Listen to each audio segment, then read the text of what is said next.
Hi friends, welcome to our channel ASAP. So இந்த வீடியோல நம்ம என்ன பார்க்க போறோம்னா நியூ இந்தியா அஷூரன்ஸ் அதாவது NIACL ஓட அசிஸ்டன்ட் நோட்டிஃபிகேஷன் வந்து ரிலீஸ் பண்ணியிருக்காங்க. ஸோ அதை பற்றி இந்த டீட்டெயிலாக வந்து இந்த வீடியோவில் நம்ம பார்க்க போகிறோம். சரி வாங்க வீடியோக்குள்ளே போகலாம்.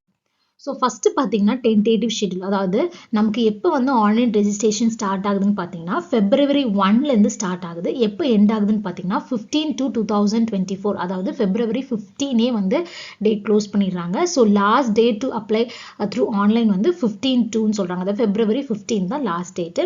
ஸோ ப்ரிலிம்ஸ் வந்து எப்போ நடக்குதுன்னு பார்த்தீங்கன்னா உங்களுக்கு March 2 வந்து கண்டக்ட் பண்ணுறாங்க ப்ரிலிம்ஸ் எக்ஸாமை. அதுவே மெயின்ஸ் எக்ஸாம் வந்து இன்னும் டேட் வந்து அவங்க இன்டிமேட் பண்ணல, லேட்டராக அவங்க இன்டிமேட் பண்ணுவாங்க.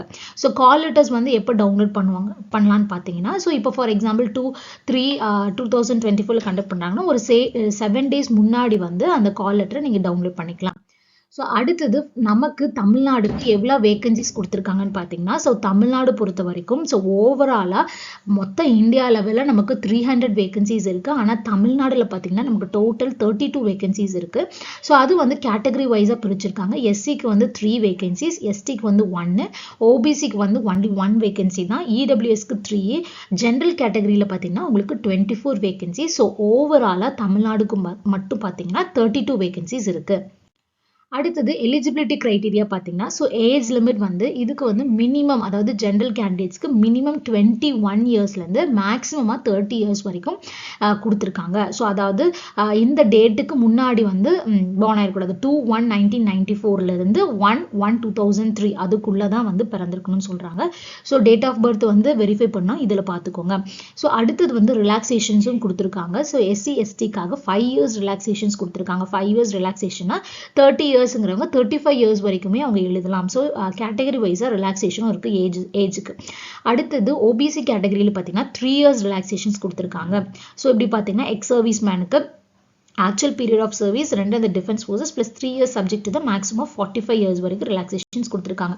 ஸோ கேட்டகரி வைஸாக ரிலாக்ஸேஷனும் இருக்குது. ஸோ நீங்கள் எந்த கேட்டகரியிலோ அதுக்கு தகுந்த மாதிரி நீங்கள் ரிலாக்ஸேஷனும் அப்ளை பண்ணிக்கலாம். ஸோ அடுத்தது பார்த்தீங்கன்னா எஜுகேஷனல் குவாலிஃபிகேஷன். ஸோ எப்போவுமே பேங்க் எக்ஸாமுக்கு ஏதாவது ஒரு டிகிரி முடிச்சிருந்தா போதும். ஸோ கிராஜுவேஷன் எனி டிசிப்ளின் இருந்தால் போதும். அதாவது பிஎஸ்சியாக இருக்கலாம், இன்ஜினியரிங்காக இருக்கலாம். ஸோ அவங்க வந்து ஆர் எலிஜிபிள் டு அப்ளை, ஓகேங்களா. ஸோ எனி கிராஜுவேட் டிகிரி முடிச்சிருக்கணும். ஸோ அடுத்தது இப்போ தமிழ்நாடுக்கு நீங்கள் அப்ளை பண்ணுறீங்கன்னா அந்த ரீஜனல் லாங்குவேஜ் உங்களுக்கு எழுத படிக்க தெரிஞ்சிருக்கணும். ஃபார் எக்ஸாம்பிள் நம்ம தமிழ்நாடுக்கு அப்ளை பண்ணுறேன்னா தமிழ் வந்து எனக்கு பேசவும் எழுதவும் படிக்கவும் தெரிஞ்சிருக்கணும். ஸோ அதுதான் ரீஜனல் டெஸ்ட்னு சொல்லுவாங்க. ஸோ மெயின்ஸ் எக்ஸாம் முடிச்சுட்டு உங்களுக்கு ரீஜனல் டெஸ்ட் வைப்பாங்க. ஸோ அதுலேயும் நீங்கள் கிளியர் பண்ணிங்கன்னா தான் உங்களுக்கு ஃபைனலாக போஸ்டிங் கொடுப்பாங்க. ஸோ இப்போ பார்த்தீங்கன்னா செலெக்ஷன் ப்ரொசீஜர்ஸ் எப்படி நடக்கும்னு பார்த்தீங்கன்னா, ஃபஸ்ட்டு வந்து உங்களுக்கு என்ன இருக்குன்னா ப்ரிலிம்ஸ் எக்ஸாம் கண்டக்ட் பண்ணுவாங்க. ஸோ எல்லா பேங்க் எக்ஸாம் மாதிரியே ஃபஸ்ட்டு ப்ரிலிம்ஸ் நடக்கும். ஸோ இதுதான் ப்ரிலிம்ஸோட பேட்டர்னு. உங்களுக்கு இங்கிலீஷ் இருக்கும், அடுத்தது ரீசனிங் இருக்கும், அதுக்கு வந்து ஆப்டிடியூட் இருக்கும்.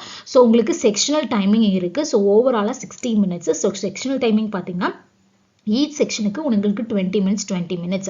ஸோ மார்க்ஸ் பார்த்தீங்கன்னா உங்களுக்கு 30 மார்க்ஸ், 35 மார்க்ஸ், 35 மார்க்ஸ். ஓவராலாக 100 மார்க்ஸுக்கு 1 hour டைம் உங்களுக்கு 100 கொஷின்ஸ் இருக்கும். இது வந்து ப்ரிலிம்ஸோட பேட்டர்ன், ஓகேங்களா. ஸோ இதில் கிளியர் பண்ணாங்க தான் என்ன பண்ணணும்னா மெயின்ஸ் எக்ஸாம் எழுதுவாங்க. ஸோ மெயின்ஸ் எக்ஸாம் பார்த்தீங்கன்னா உங்களுக்கு மொத்தமாக வந்து ஓவராலாக உங்களுக்கு வந்து 2 hours டியூரேஷன்ஸ் இருக்குது. ஸோ இப்போ இங்கே என்னென்னா the main exam for 250 marks will be tentatively 2 hours duration, separate time for each section or composite time, அதாவது செக்ஷன் டைமே இருக்கலாம், composite time. So nothing with composite டைம்னா ஓவராலாக உங்களுக்கு 2 hours கொடுத்துருவாங்க. ஸோ நீங்கள் வந்து என்ன பண்ணிக்கலாம்னா செக்ஷனை வந்து நீங்கள் ஸ்விட்ச் பண்ணிக்கலாம். ஸோ இங்கிலீஷ் நீங்கள் எந்த ப்ரிஃபரன்ஸ் வேணால் எடுத்துக்கலாம். ஃபஸ்ட்டு நீங்கள் நியூமெரிக்கல் எபிலிட்டி அப்ளை பண்ணலாம், எழுதலாம். அடுத்தது ப்ரிஃபரன்ஸ் ரீசனிங் கொடுக்கலாம். ஸோ அந்த மாதிரி காம்போசிட்னா நத்திங் பட் உங்கள் செக்ஷன் டைமே இருக்காது. நீங்கள் எந்த செக்ஷன் வேணாலும் ஃபஸ்ட்டு எடுத்துன்னு நீங்கள் எழுத ஆரம்பிச்சிடலாம். ஸோ அப்படி பார்த்தீங்கன்னா உங்களுக்கு இங்கிலீஷ் லாங்குவேஜ் இருக்குது, ரீசனிங் இருக்குது, அடுத்தது நியூமெரிக்கல் எபிலிட்டி, அடுத்தது கம்ப்யூட்டர் நாலேஜும் உங்களுக்கு கேட்குறாங்க. அடுத்தது வந்து ஜென்ரல் அவேர்னஸும் இருக்குது, ஓகேங்களா. ஸோ இது எல்லாமே வந்து உங்களுக்கு 2 hours மொத்தமாக டைம் இருக்குது. ஸோ மொத்தமாக பார்த்தீங்கன்னா உங்களுக்கு மார்க் பார்த்தீங்கன்னா 250 மார்க்ஸ், ஆனால் 200 கொஷின்ஸா. ஸோ அப்போ 1 mark வந்து 1.25 மார்க்ஸ்க்கு வந்து கொடுப்பாங்க. அடுத்து பார்த்தீங்கன்னா applications fees. So application fees பார்த்தீங்கன்னா SC ST கேண்டிடேட்ஸ்க்கு 100 rupees applications fees கொடுக்குறாங்க. அதுவே வந்து ஆல் அதர் கேண்டிடேட்ஸ் அதர் தென் SC ST, அதாவது OBC ஜென்ரல் கேட்டகரியில் இருக்கிறவங்களுக்கு 850 rupees சார்ஜ் பண்ணுறாங்க. ஸோ இஃப் யூ ஆர் இன்ட்ரெஸ்டட்னா நீங்கள் தாராளமாக இந்த NIACL அசிஸ்டண்ட்டுக்கு அப்ளை பண்ணி ப்ரிப்பேர் பண்ண ஆரம்பிச்சிருங்க. இந்த வீடியோ உங்களுக்கு ரொம்பவே யூஸ்ஃபுல்லாக இருக்கும் நம்புகிறேன். தேங்க்யூ ஃபார் வாட்சிங். பாய் பாய்.